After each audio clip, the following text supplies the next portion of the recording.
berbakti sama orang tua itu adalah mempengaruhi, paling besar pengaruhnya dalam perjalanan hidup saya.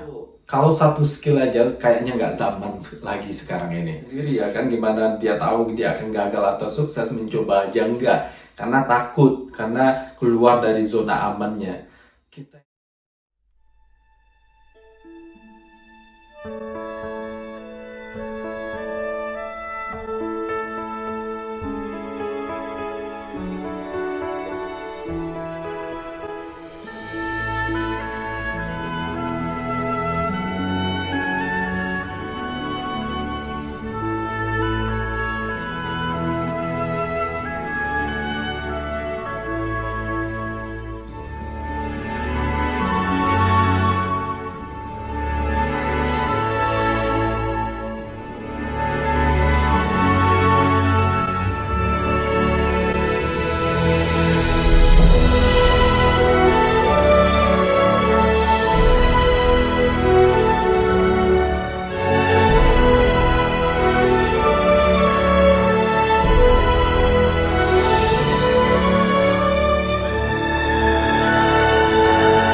Assalamualaikum warahmatullahi wabarakatuh. Halo semuanya, salam dari Liverpool. Kembali lagi bersama Satria Ponde.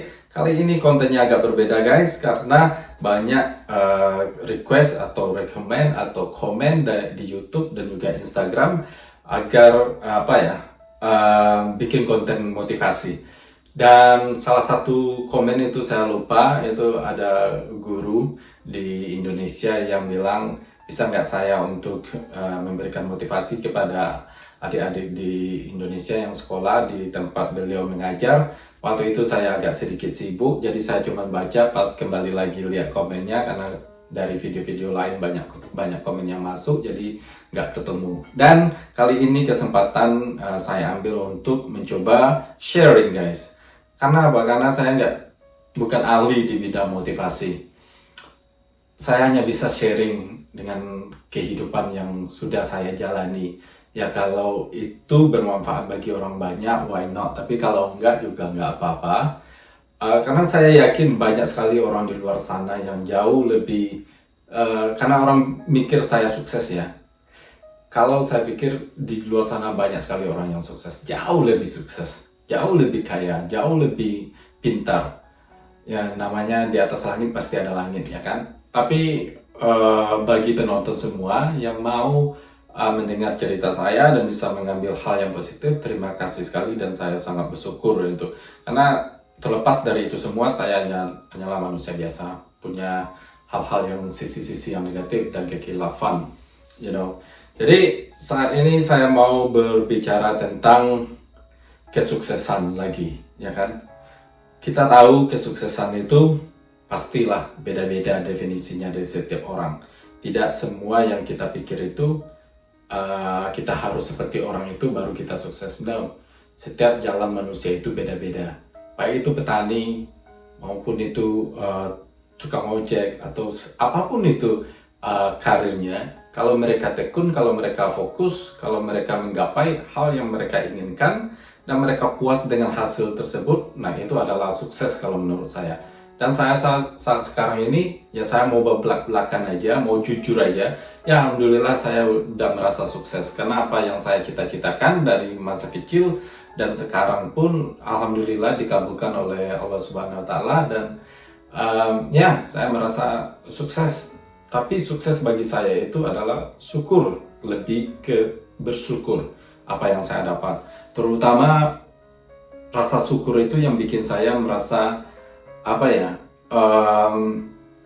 menikmati nikmatnya itu. Jadi saya tidak addicted, maksudnya nggak kecanduan atau ketamakan akhirnya. itu kembali lagi ke pribadi orang-orang ya. Saya sudah senang dengan apa yang saya dapat dan saya sudah merasa enjoy dengan kehidupan yang saya jalankan saat sekarang ini. Kedepannya insya Allah, tapi kita nggak tahu ya kan. Jadi kalau kita memikirkan kesuksesan itu tergantung ke diri sendiri. Pengennya yang seperti apa? Yang jelas pasti banyak tantangannya, sama kayak saya dulu juga kayak gitu. Dari kecil, wow, kehidupan penuh tantangan semua. Tapi itu tidak memberhentikan saya untuk bercita-cita. Dan alhamdulillah dengan semua fokus, dengan semua kerja keras, kita nggak bakal bahas lagi kerja keras dan berdoa. Itu udah pasti. Yang saya tahu, kalau saya bisa menganalisa diri saya ya, kalau saya nggak salah gitu ya kan. Kadang kita kan nggak tahu diri kita ini siapa, apa yang kita lakukan. Kalau orang yang melihat mungkin jauh lebih bisa menilai kadang. Tapi kalau saya bisa menilai diri saya, yang saya tahu itu adalah saya orangnya agak lihai. Lihai bahasa Indonesianya apa? Yang jelas itu bahasa Minang. Jadi lihai. Lihai mencari kesempatan. Saya tidak menunggu kesempatan tersebut. Mungkin yang sudah menonton vlog saya sebelumnya tentang si pengembala mungkin udah ngerti. Jadi saya juga menciptakan kesempatan tersebut. Saya mencari dan menciptakannya. You know, kalau waktu saya masih di Kota Padang, itu mungkin agak jarang juga yang anak-anak melakukan hal itu.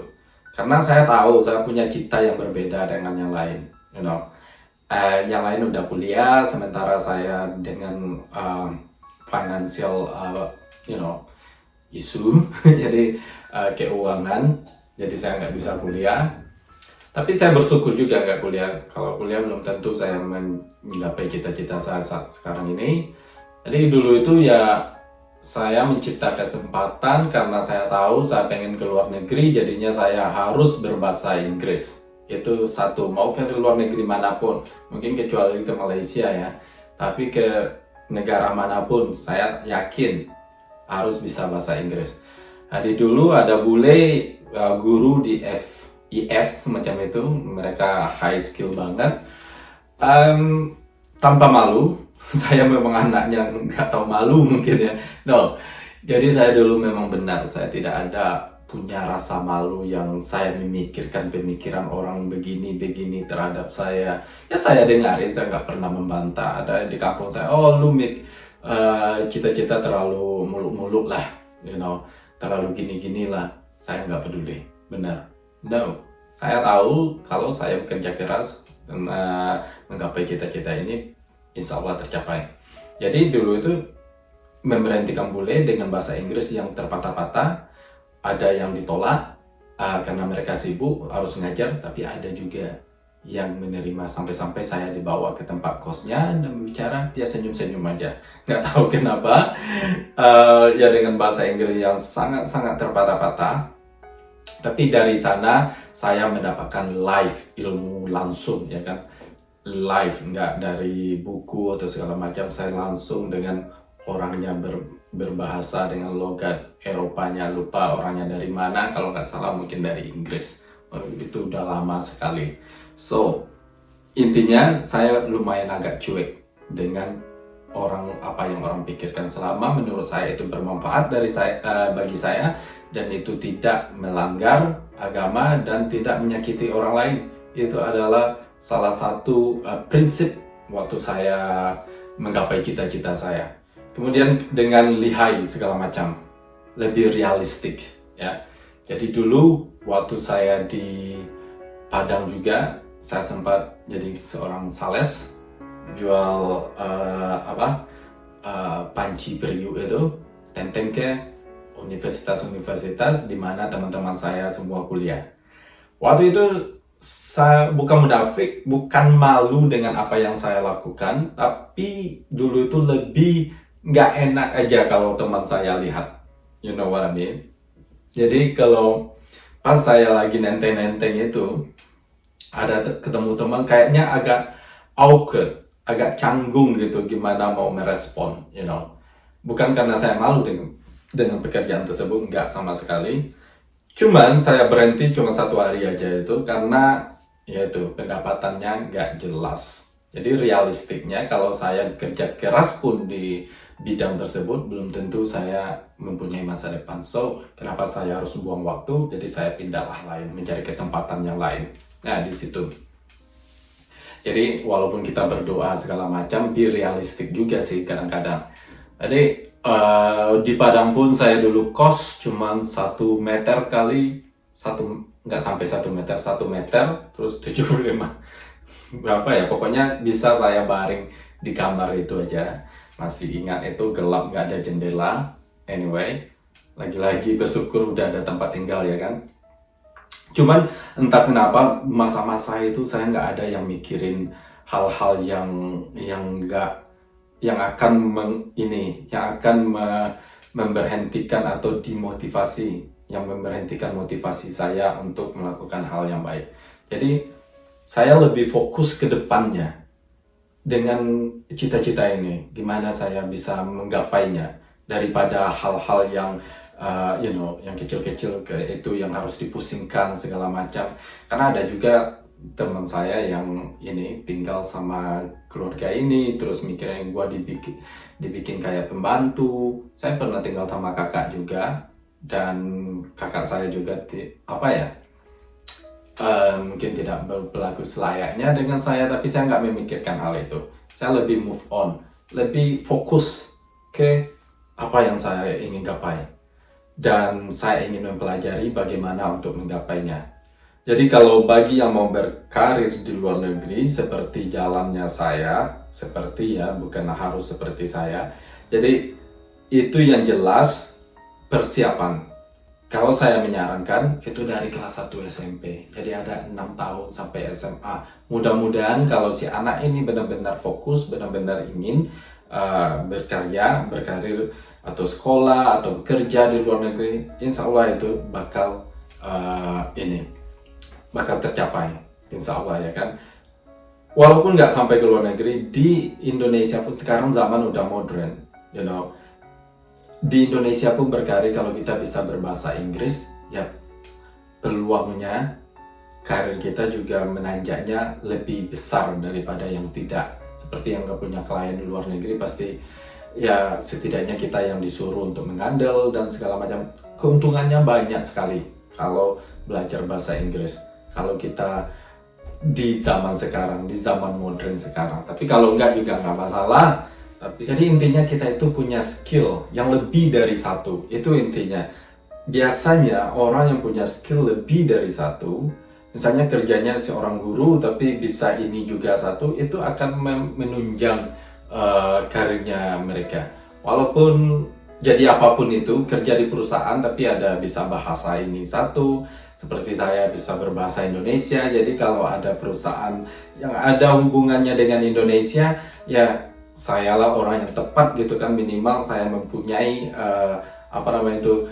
pengetahuan tentang geografi, sejarah dan budaya dan attitude orang Indonesia. Jadi melebihi skill, kalau satu skill aja kayaknya nggak zaman lagi sekarang ini. Nah, apa yang sudah saya dapat dengan semua jeripaya yang sudah saya lakukan, terus dengan metode-metode kehidupan yang sudah saya jalani, alhamdulillah guys, dengan hal seperti itu saya sudah, kalau bicara yang dimiliki sih saya sudah puas lah ya. Kalian tahu sendiri seperti di sini saya udah punya rumah, di Indonesia juga ada kontrakan, tabungan, dan sebenarnya saya nggak mau ngomong ini, tapi semoga adik-adik itu lihat termotivasi. Saya udah keliling dunia, dibilang lebih dari 50 negara, alhamdulillah. Ya itu tadi, fokus, tahu apa yang diinginkan. Jadi kalau ditanya orang, misalnya yang masih sekolah nanti jadi apa, tahu deh itu susah itu, ya kan? Itu masalahnya. Lu nggak tahu apa yang mau lu lakuin. Jadi kalau kita udah tahu apa yang kita lakukan, jadi kita bisa bersiap step by step aja, perlahan-lahan aja. Tapi persiapannya itu jangan yang instan, yang benar-benar siap, ada waktunya, lebih matang. ya kan. Walaupun nggak harus kerja maupun kuliah nanti ya kan, kuliah bisa dapat beasiswa, tapi kalau persiapannya kalian udah bisa bahasa, udah tahu syarat-syaratnya, udah tahu bagaimana apa namanya itu cara lulusnya, ya tinggal perang aja nanti ya kan, pas umurnya segitu udah siap semua persyaratan udah dipenuhi, and then tinggal ya berarti kembali ke apa itu jalan hidup kalian atau enggak, tapi semua kerja keras udah dilakukan. Nah, nanti kalau gagal ini orang yang sering saya, gagal itu adalah ilmu. Semua orang yang sukses pasti itu setuju. Kalau kegagalan itu adalah ilmu kita, itu skill. Kalau kita udah gagal berarti kita udah mendapatkan skill. Kita bisa cari jalan lain, ya kan?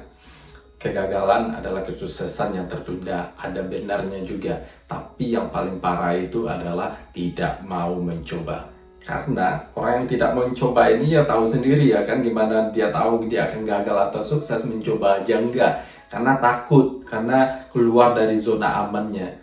Kita itu kalau keluar dari zona aman, semakin besar biasanya, semakin besar itu risk atau pengorbanan kita, biasanya rewardnya, hasilnya juga semakin besar. Saya yakin banyak orang yang setuju itu. Dan kalau kerjanya sedikit mengharapkan hasilnya besar, ya itu kayak menang lotre kali ya, atau lagi mimpi di atas pohon ya kan. Bisa terjadi, bisa juga. Apa sih yang nggak mustahil di dunia? Yang mustahil di dunia ini kalau Tuhan mau mengizinkan kan, ya pasti. Tapi seberapa persen hal tersebut? Kenapa kita harus fokus dengan hal yang cuma 1%, 2%? Kenapa yang 98% ini kita abaikan? Dan 98% ini adalah kerja, doa, fokus, lihai, segala macam itu. Kenapa nggak kita ambil kesempatan hal seperti itu, dan hasilnya juga lebih besar biasanya. So, jangan takut gagal. Mayoritas orang-orang yang sukses di dunia, saya sering baca, mayoritas mereka gagal awalnya. Bukan hanya sekali, ada yang gagal puluhan kali. Benar. Dan akhirnya tercapai. Karena dari setiap kegagalan itu mereka belajar, ada ilmunya. Kemudian yang terakhir, tapi yang sangat terpenting, yaitu selain bersyukur, saya yang setahu saya itu mungkin agak sombong atau gimana, tapi saya tahu kalau saya itu berbakti sama orang tua. Saya sadar sekarang ini, kalau dulu saya nggak mau menceritakan dari diri sendiri, biarlah orang yang menilai. Tapi karena ini untuk motivasi, jadi saya akan brutally honest, jujur aja. Ya, memang berbakti sama orang tua itu adalah mempengaruhi, paling besar pengaruhnya dalam perjalanan hidup saya. Saya nggak bisa menjelaskan detailnya atau gimana, karena itu bukan saya bikin-bikin. Itu udah terlahir dari hati saya, dari jiwa saya.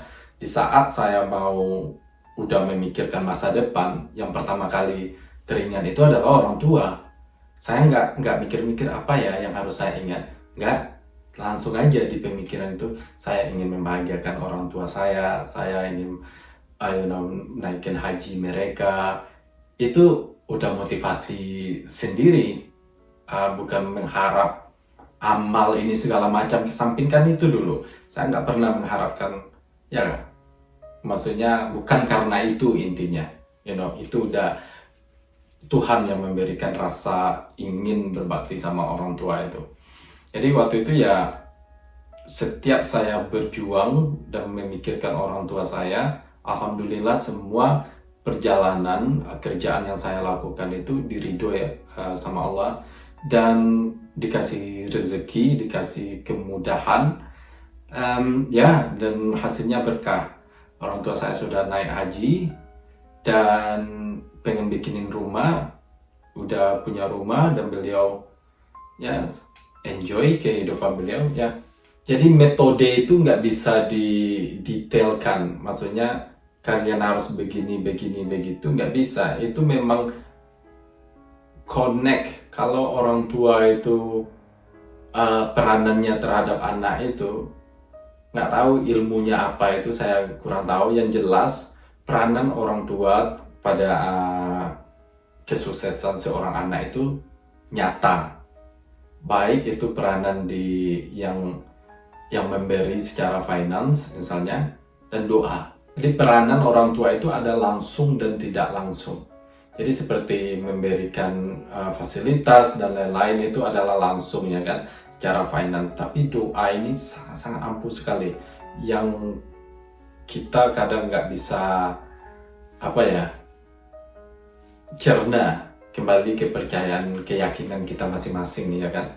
Saya merasa sekali di saat saya tahu Ama selalu berdoa di saat saya merantau, dan itulah yang bikin saya di suatu saat saya melakukan hal yang mungkin tidak akan menyakiti beliau ya kan, atau suatu hal yang ke arah negatif.